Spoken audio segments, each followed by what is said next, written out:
Let me say this. Bernie Sanders warned us. In 2016, he warned us about the unholy alliance of wealth and power. But the Democratic leadership rejected him. Then, in 2020, he warned us again about money in politics. But the establishment, they betrayed him.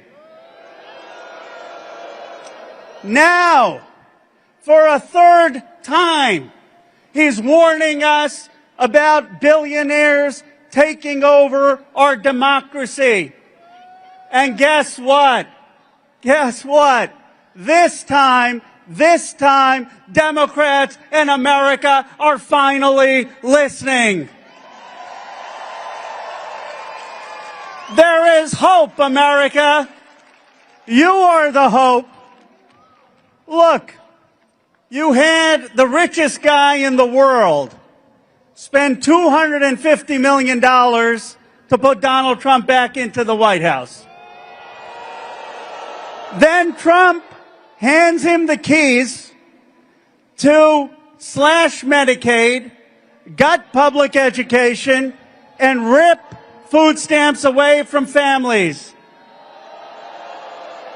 You know what I think?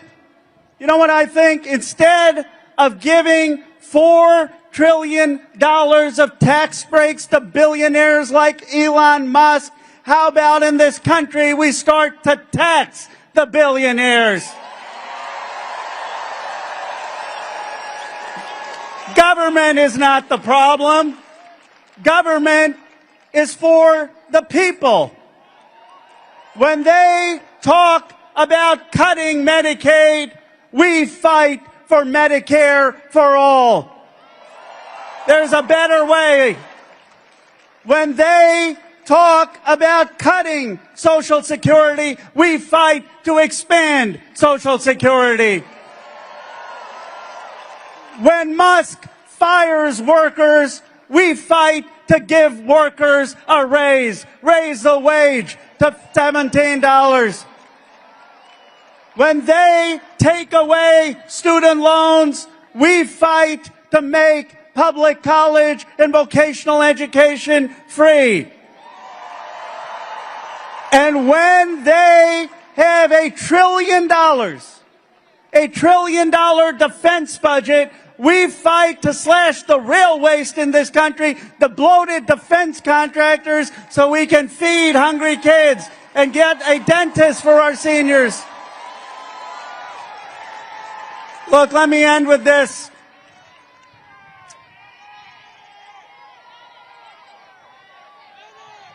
I was proud. I was proud to co-chair Bernie's campaign in 2020. And some people said, oh, it was a campaign of anger, but to me, it was always a campaign of hope. It was a campaign about a better way for America, about America's promise. And I'll say this, today, seeing thousands of you gathered here and thousands more rising up in every town and every city in America, I have never been more hopeful about our country. Hopeful that enraged and caring citizens will usher in a new progressive era. Hopeful that together we will build a beautiful multiracial democracy for dignity and respect for everyone. Let us fulfill Bernie's dream and build that America.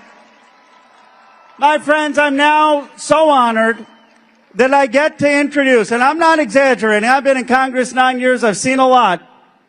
I get to introduce the greatest progressive leader in the House of Representatives. Let me tell you something. Bernie Sanders has the Medicare for All bill in the Senate. This leader has the Medicare for All bill in the House of Representatives.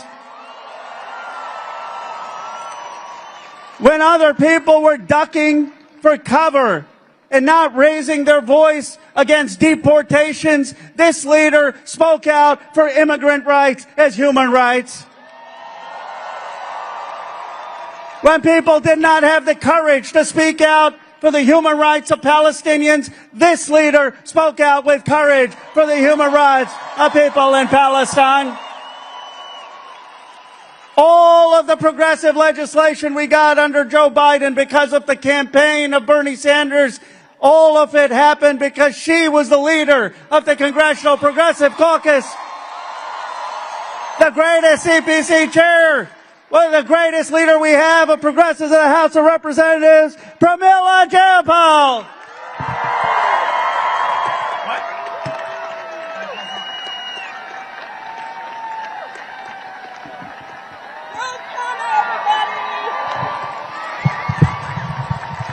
Give it up for Rokana, everybody! LA, how are you?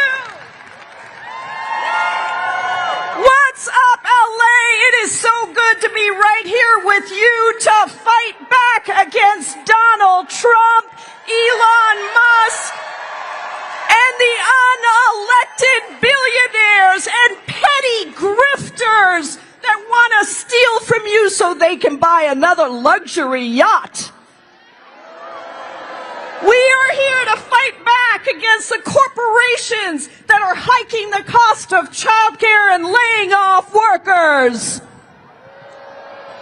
And we are here to fight back against the authoritarians who want to strip you of your freedom of speech, the freedom to make choices about your own body, even your privacy rights. But listen, those of you who know me know that I'm not just about fighting back. I am here because we are also fighting forward. We are not just an opposition party, we are also a proposition party. We know how the world should look, we know what's possible, and most importantly, we know what we deserve. Look, these guys, they want us to live, in the words of the great African philosopher Bayo Akamalafe, in a world of extraction, transaction, and distraction. But we know our world is powerful when we live in a world of connection and cooperation and participation, of true economic and social freedom. And that power is endless, and that is exactly why they are so scared of us, because of our power. Now, I'm not going to lie to you. This is not going to be easy. They are taking everything that everyone has worked so hard for and making it even harder. How the hell are you going to buy a house when the rent is already too damn high? And Donald Trump is hiking up the prices of lumber and drywall. How the hell are you going to afford groceries when the prices of eggs and fruits and vegetables just keep going up and corporations keep price gouging? And how are you going to afford health care that is already too expensive when they just want to give big pharma and big private insurance companies more profit while they privatize Medicare? And listen, it's all so they can give themselves a $5 trillion tax break on your back. And we are saying we are fighting back, Red LA.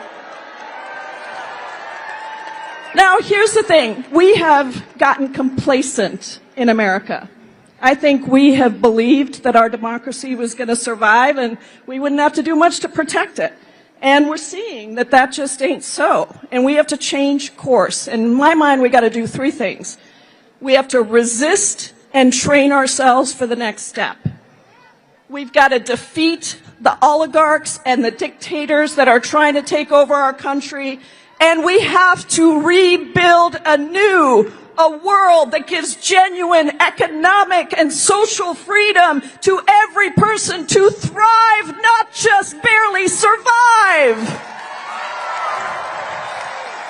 So right now at this rally and rallies that Bernie Sanders and my friend Alexandria Ocasio-Cortez are doing around the country, more and more people are bringing our power out. When over 3 million people came out just last weekend at the Hands Off rallies, what did we bring out? Our power! And at the many actions to stand up for Mahmoud Khalil and Kilmar Abrego Garcia and the trans people and immigrant kids right here in LA Unified School District who were detained by ICE, who were being terrorized, LA people across the country stood up. Our power. Now, in addition to the rallies, we got to train and educate ourselves actively for what's coming. We need to learn tools. We need to learn tactics from powerful movements across the world. And that's why I launched the Resistance Lab trainings. We have had over 20,000 people in 3 weeks sign up. There's one tomorrow morning, 10 o'clock to 12 o'clock. You can sign up at PramilaForCongress.com because we need to get ready. We need to get strike ready. We need to get street ready. We need to get ready to take down these dictators and oligarchs.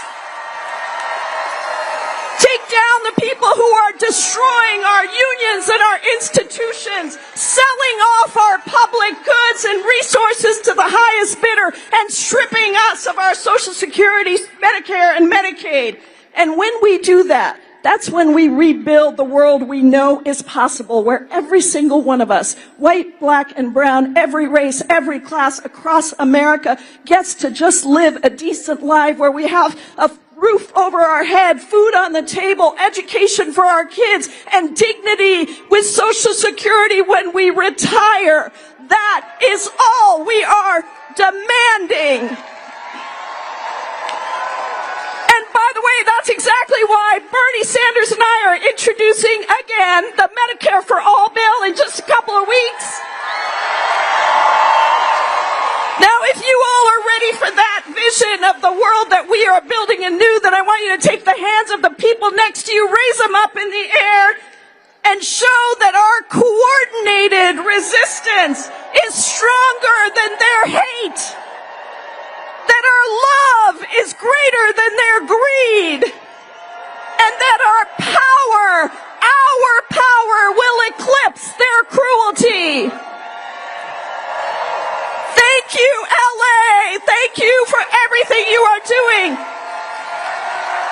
And now, I have the great honor of introducing an absolute legend, Grammy Award winner, Rock and Roll Hall of Famer, and the person who had the moral voice of nonviolent resistance movements throughout the history of our country.